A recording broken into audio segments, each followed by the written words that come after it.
بسم اللہ الرحمن الرحیم۔ حضرت ابو سعید خدری رضی اللہ عنہ بیان کرتے ہیں کہ نبی کریم صلی اللہ علیہ وسلم نے فرمایا، جس نے جمعہ کی رات سورہ کہف پڑھی اس کے اور بیت اللہ کے درمیان نور کی روشنی ہو جاتی ہے۔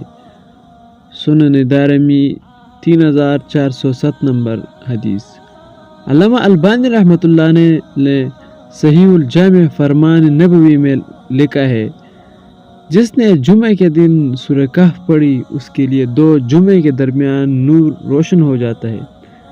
اس حدیث کے متعلق حافظ ابن حجر نے تخریج الاذکار میں لکھا ہے، یہ حدیث حسن ہے اور ان کا کہنا ہے کہ سورۃ الکہف کے بارے میں سب سے قوی یہی حدیث ہے۔ دیکھیے فیض القدیر میں جلد 6 صفحہ نمبر 198 اور علامہ البانی رحمہ اللہ نے صحیح الجامع 6470 میں اسے صحیح قرار دیا ہے۔ عبداللہ بن عمر رضی اللہ عنہ بیان کرتے ہیں کہ رسول اکرم صلی اللہ علیہ وسلم نے ارشاد فرمایا ہے، جس نے جمعہ کے دن سورہ کہف پڑھی اس کے قدموں کے نیچے سے لے کر آسمان تک نور پیدا ہوتا ہے، جو قیامت کے دن اس کے لیے روشن ہوگا، اور اس دونوں جمعے کے درمیان والے گناہ معاف کر دیے جاتے ہیں۔ سورہ کہف پڑھنے سے گھر میں سکون پہ برکات نازل ہوتی ہے۔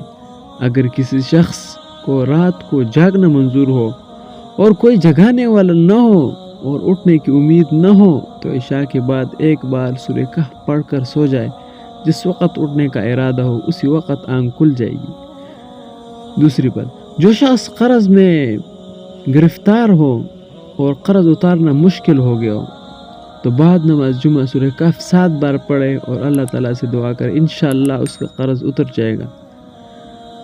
سورہ کہف کو لکھ کر بوتل میں ڈال کر رکھے، اس طرح محتاجی اور قرض سے نجات ملے گی اور اس کے گھر والوں کو کوئی نقصان نہیں دے سکے گا۔ سورہ کہف پڑھنے والے گھر دشمن کے شر سے اور خطرے سے محفوظ رہتا ہے۔ اللہ تعالیٰ ہمیں سورہ کہف پڑھنے کی توفیق عطا فرمائے، آمین ثم آمین۔ لیکن اگر آپ نے چینل کو سبسکرائب نہیں کیا تو آپ اس چینل کو ضرور سبسکرائب کیجیے تاکہ آنے والے دلچسپ ویڈیوز آپ کو بر وقت مل سکے۔ خدا حافظ، اپنا خیال رکھے گا، والسلام۔